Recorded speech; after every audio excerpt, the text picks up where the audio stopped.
I'm a reactor. It's a facet of my character that is singularly unattractive. There are those who think before they speak. They look at the current situation and astutely weigh things up. They choose a reaction commensurate with what is happening, which is, almost always, not something to be worked up over. They are measured and rational. Some might say mature. And I wish, with all the nerve endings that have coalesced to make this thing you see before you, that I was one of them. But I'm a reactor. Something happens and it leaps past all the ripply bits to the lizard part of my brain. Then my brain paints me a picture.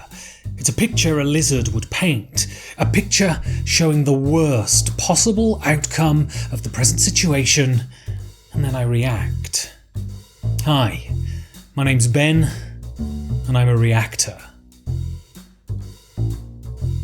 I was playing Le Havre the other night, a game I love and that I've played a lot.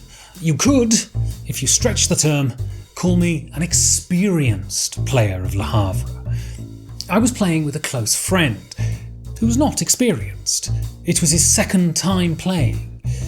He's good at games and almost always beats me, but I thought I had a chance here. Then something happened. About halfway through the game, he had a couple of blockbuster turns. You know the ones. These are the kind of turns that keep you coming back to games again and again and again. The gears arrange themselves and then drop, and the world becomes stars. For that brief moment, you feel clever. You feel in control. That's a large part of the reason we play games, that devilish illusion of control. Well, my opponent had it. For about 4 turns, he controlled that game and leapt out into the lead.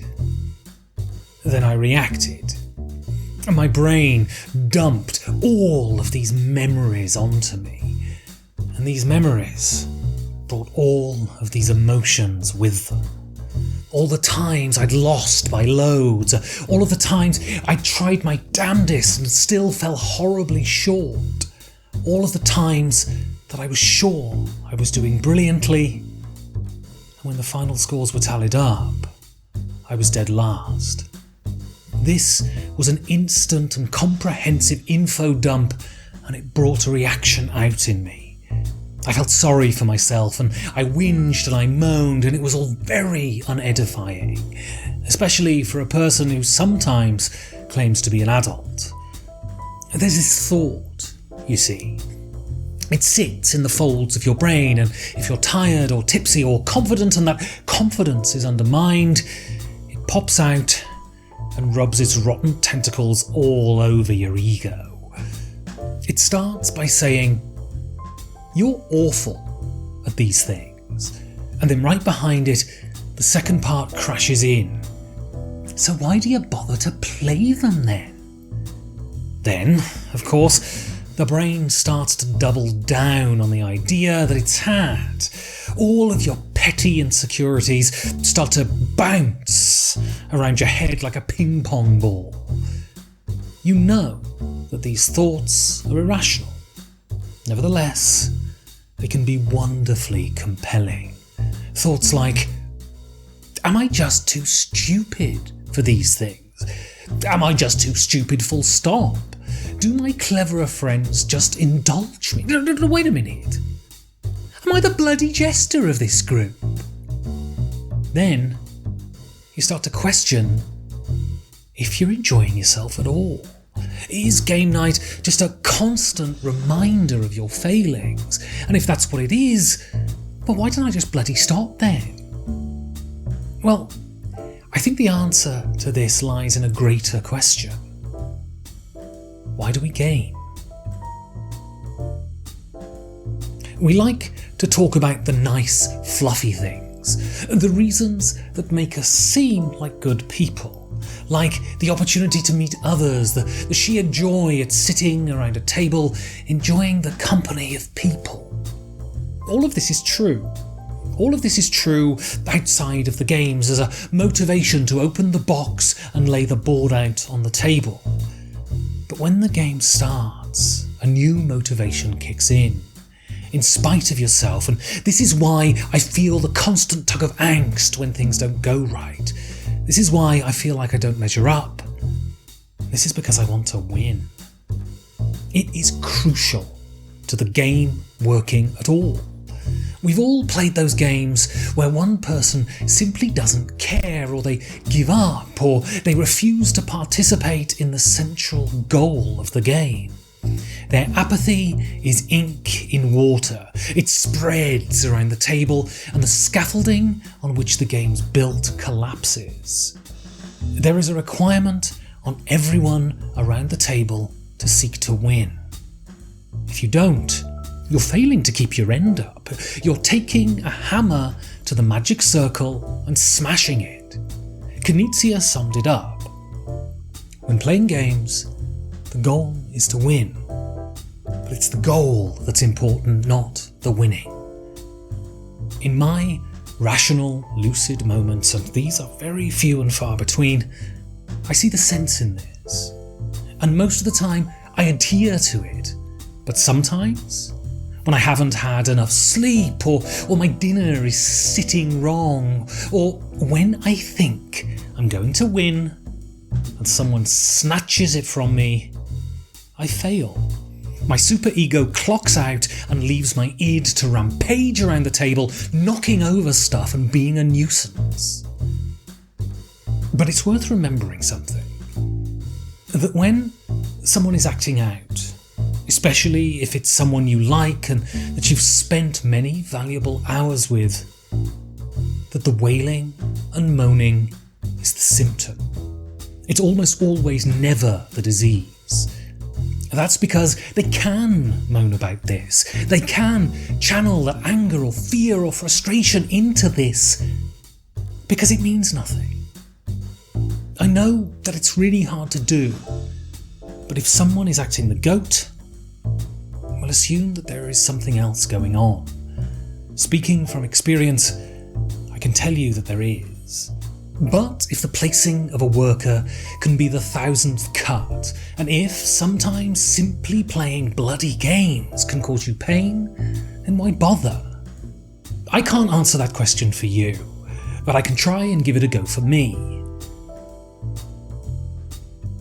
They are not unimportant things, these hobbies of ours. Sometimes, when you're lost, they can be the shining white pebbles that lead you out of the forest. When my mother died, I plummeted. I felt like I was standing on the deck of a tiny fishing smack, being buffeted by wave after wave of grief. I had no mooring, and at times I felt like I would drown under the weight of the grief crashing over me. I used games then. I used them to lash me to the deck. I used them as a life jacket, and it worked. They gave me buoyancy. They kept my head above water. I didn't drown because I had this thing, this ephemeral thing, this trivial thing giving me ballast. They are not unimportant, these hobbies. When you are at your worst, they can offer the smallest of structures that you can start to build your life around. Those who know me will know perfectly well my views on religion. I'm not going to go into it here, but it's fair to say that I'm not a fan. But having spent far too many aimless years, I have grown to recognise the absolute necessity for ritual. Ritual is the peg hammered into the ground that stops your tent being blown away. There is so much about the gaming experience that is ritual. The pre-game debates over what to play and when to meet, removing the components from the box and arranging them on the table. The apologies that you've read the rules but you still have absolutely no idea how to play. Then we play, and for the first few minutes, well, there's an adjustment period. You settle into the game, and then a bubble of communal thought descends, a space with invisible walls where, for the briefest time, we're in sync. Like congregants in a pew, we move when we're supposed to, and bow our heads at the right time. The moving of pieces and the counting of points, taking us out of the quotidian and bringing us closer to ourselves, and bringing us closer to others. That's why I continue to play these games, even though I'm terrible at them. Whatever ritual it is that you choose, the communal telling of old fables or pints on a Friday night, the purpose of that ritual is to bring you in commune with others, because that is where we are truly ourselves. All of those memories that lull us to sleep at night, that keep us tethered to an ever-shifting world, they aren't filled with baubles and things. They are filled with people. People are at the heart of every one of them.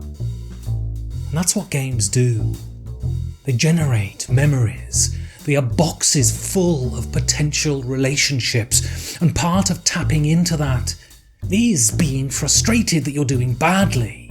Part of that is sometimes wondering what the hell you're doing here at all. Actually, now that I come to think about it, I'm not bad at games, no matter what the score track might say.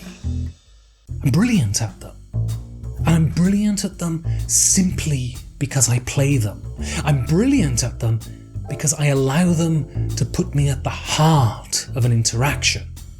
And you can be brilliant at them too, and I can tell you how. All you need to do is sit at a table and play and laugh and complain and whinge and roll your eyes and feel the electric surge of a turn well played. And then you'll be brilliant at them too. And one day, I hope we can get around a table and be brilliant together. Thank you for listening. And if you'd like to support this channel and my podcast, you can go to patreon.com/5G4D.